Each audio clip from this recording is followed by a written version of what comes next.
Cloud connecting and we are good. So want to thank you for taking your time to join us today, Jonathan Vilma.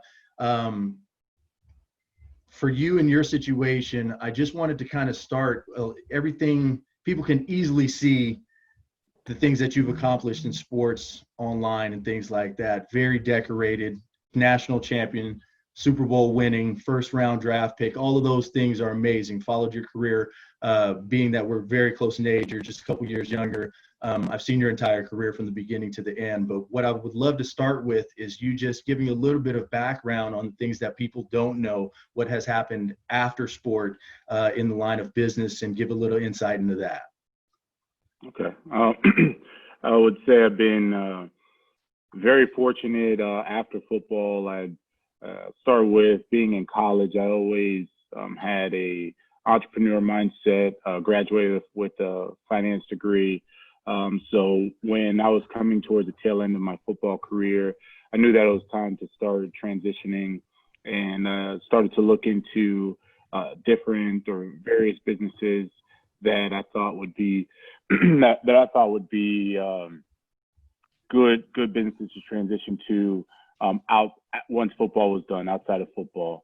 And what I did do was start to take a lot of parallels from my football playing days and really the construct of football. And at its essence, it's a bunch of guys that are from all different backgrounds, working together towards a common goal. And you have to dedicate yourself. And once you kind of build this team and you have a band of brothers, when everyone buys into the goal, that's when you have success. And success not necessarily always winning a Super Bowl or always winning a national championship, but sustained success is when people start to, over a course of 4 or 5 years of hearing about, whether it's the New Orleans Saints that I played with or University of Miami at the time, they associate your brand, the at the time University of Miami or New Orleans Saints, with winning and success. And now that's the standard. And we didn't win every time, but we had every year 53 guys that committed to the goal of trying to attain and win a Super Bowl. And we had our differences in between, but the end game was always the same. And so, that was always very interesting to me, as I said, where the essence is to, outside of football, get like-minded individuals to buy into the common goal. And whatever that common goal is, for the various businesses, it could be a short-term goal or a long-term goal. But, that's where I started to kind of try to really understand the nuances within football and apply that to business. So I've been in the restaurant business, which has fortunately done well. I've been in real estate business, which has fortunately done well. And the principles that I take are really the same. I want to partner with people that not necessarily have the most experience or the most decorated. It's really about partnering with people that have the same vision. If they don't have the same vision, are willing to talk about the vision and really willing to invest and take time to to buy into what my vision or our collective vision is going to be. And that has served me well. I always tell younger guys when they ask me, I'll go back and talk at the University of Miami, and the younger guys will ask me, well, what do you do? What's the most important thing? And it's always the same. My first answer is it's always about the people. It's about the people you're working with. And so if you have people that are just as invested as you and as talented as you're going to have a lot of success. And I also remind them, as I mentioned, success does not mean you're going to win championship after championship, or you're going to be the next Bill Gates and the next Elon Musk. Success is over a sustained period of time. When people start to mention your name or mention your brand, they associate it with being at a higher level. They're going to associate it with the brand being the standard, and that's because you put so much time and effort into it as a team. Incredible, incredible. So, I mean, that touches on success in business and in sport and how it crosses over. So that's an awesome background on it all. So, I mean, for you, can you tell me something specific, like a skill or something that you learned in sport that you specifically have translated over and use it in your arsenal? Two skills I learned. I was fortunate to be captain of in college and captain in the pros of basically every team that I was on, and it was always interesting to me of why I was voted captain, and it was I always felt like it was my skill set of being able to relate to everyone.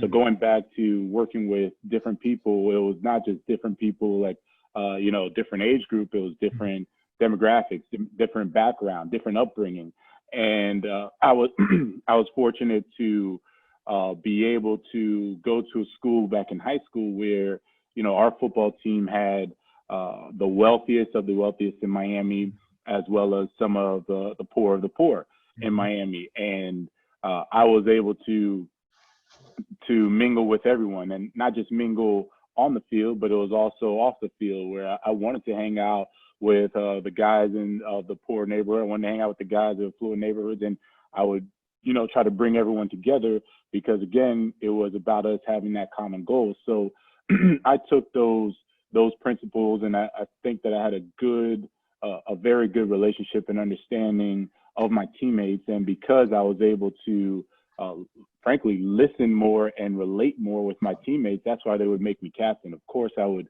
work hard and I would set the standard as far as the work ethic that we needed to have. But then there's more to it, and so that skill set of being able to now deal with people when I take it now outside of football, dealing with people that maybe if you have hourly workers, they come from a different background sometimes as opposed to the investor who is affluent and their background is different, and I'm able to speak with, deal with, be very comfortable in any setting, whether it's with employees, whether it's with investors, potential investors. It really doesn't matter. So that skill of relating to everyone, understanding everyone is coming from a different background, and still being able to have good, productive conversations with them. That was one skill set I took. And then I referenced probably the second skill set. I referenced it a little bit was the work ethic, and mhm, I call that a skill set because it wasn't just okay, hey, I'm going to work hard. It was identifying who the hardest workers were on the team, or who the hardest workers are within my group, and purposely, consciously outworking them. And when even if I didn't outwork them every day, but they respected that I was there to give them a run for their money. A great example would be Drew Brees. He was arguably, he was the best teammate I had, and he worked extremely hard.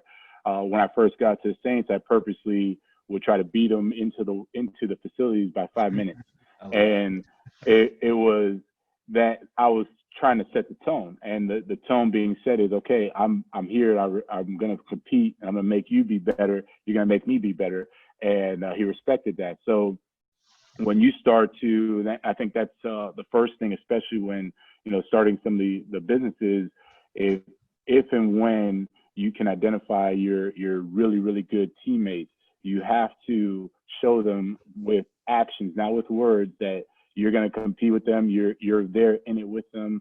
That you're going to respect their work ethic, and in turn, they'll respect you for it. So those two skill sets have served me very well so far.